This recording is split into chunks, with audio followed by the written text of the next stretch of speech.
We're joined now by Marco Mendicino. He's the Minister of Immigration, Refugees and Citizenship, and he joins us from Toronto. Minister, good to see you again. Nice to see you too. So you just heard from, one person who obviously this policy affects very directly, and obviously he has great fear about his family's safety still in Afghanistan and great anxiety. So how would you respond to the fears he's expressing?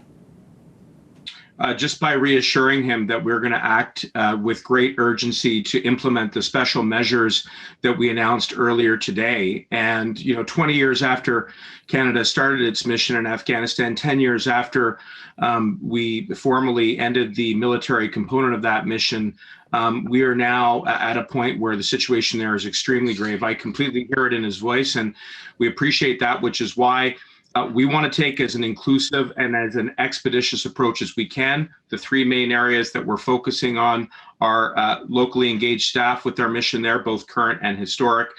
Interpreters, but not limited to interpreters. I really want to emphasize we're also going to be looking at other supports like the cooks and the cleaners who have helped over the years, as well as their families.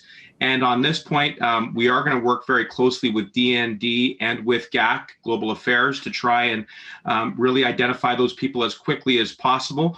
And I just want to make the point, we're talking about several thousand people, which we hope to resettle in Canada. We're going to do this swiftly and safely because we've got a moral obligation to do right by the Afghans that supported Canada over the years. So you've emphasized that it's urgent. You've emphasized that you'll do it swiftly. So the obvious question, and the one that so many people are asking, is how swiftly, how soon will this happen? And I appreciate that. And one of the reasons why we can't offer specific data, as you heard from both of my colleagues, Ministers Sajjan and Garneau, is because we are concerned about safeguarding the lives of the Afghans that we want to bring to Canada, as well as the Canadians that are going to be facilitating their journey here. And obviously, we know that the Taliban are targeting them, targeting their families, and the last thing we want to do is tip them off. So we appreciate that people want to know exactly when, but all I can tell you and just continue to stress is that we appreciate just how very grave the situation is, how it's deteriorating, and that's why we're going to move as quickly as possible. So if you don't want to disclose the timing because of the danger that you perceive, is that to say that you also plan to do it, I'm not sure if covertly is the right word, but are you trying to do it sort of quietly and without notice as well? Because presumably once you start to bring people in, word is very quickly going to get out. So it would seem to me that would affect even just how you do it, what the logistics of it would be. You are absolutely right about that. And that, again, just emphasizes why it is we have to be cautious about how much we put out into the public domain around the operational details of this resettlement program. But I do want to tell your viewers that we have a team on the ground, and this work has been going on for quite some time, where we are assessing the risks, where we are working with our colleagues across government, where we're working with our partners on the ground, including coalition partners, to quickly identify those who will be eligible under this program. And again, my approach to the definition of the parameters of this program has been to learn from, I think, some of the lessons of the past so that we take an inclusive approach and try to get those Afghans that supported us here to Canada as quickly as possible. I think it's fair to say no Canadian wants any details revealed that will somehow increase the threat to the people that we want to bring to this country. So, we can just say that flat out. But so tell me what you can. But it seems to me that, one of the options would be to work directly with U.S. Central Command, because they are going to be doing the same thing, and presumably then large numbers can be brought back all at once. Well, I will assure you that we are in communication with our coalition partners, including the United States, and you heard Minister Sajjan earlier today confirm that.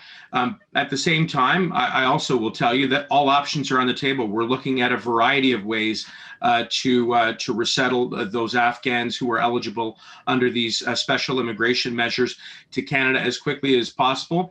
But we want to get it right. And the risk on the other side of this is that if we get it wrong, we could lose lives. And there are lives that are hanging in the balance. So obviously, those who are familiar with the space, including those who are currently serving for us in uniform, as well as veterans, are very familiar with the need and the sensitivity to safeguard the way in which these operations are carried out.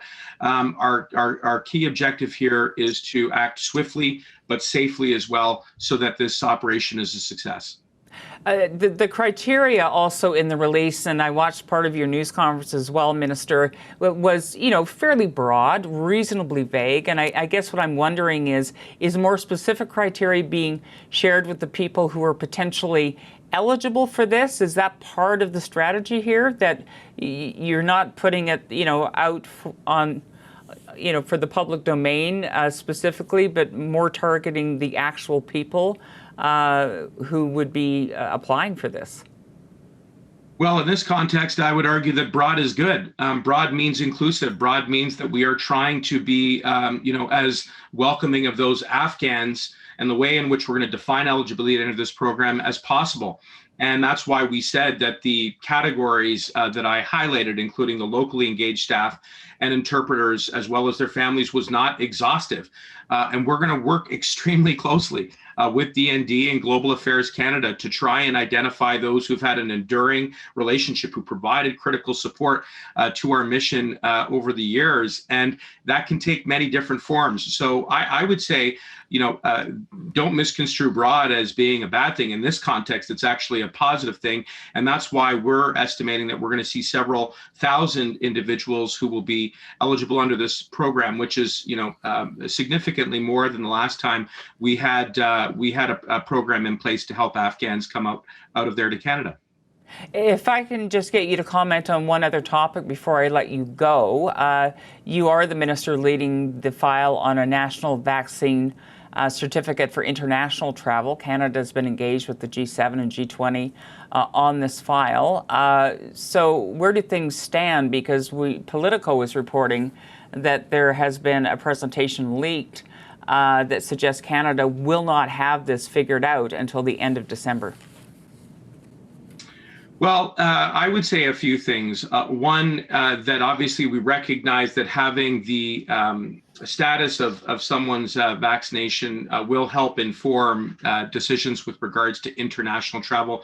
There's real utility in that, and that those discussions are ongoing with our provincial and territorial partners. In fact, you will have seen from the Prime Minister's last First Minister's call a little less than a week ago that there was a positive space there, that right now that there is, I think, a significant degree of collaboration to stand up a platform that will allow the federal government to work closely with provincial and territorial partners to assess someone's vaccination status so that we can inform decisions related to international travel. Our goal is to try and stand up this program as quickly as possible, particularly as we start to reopen the border.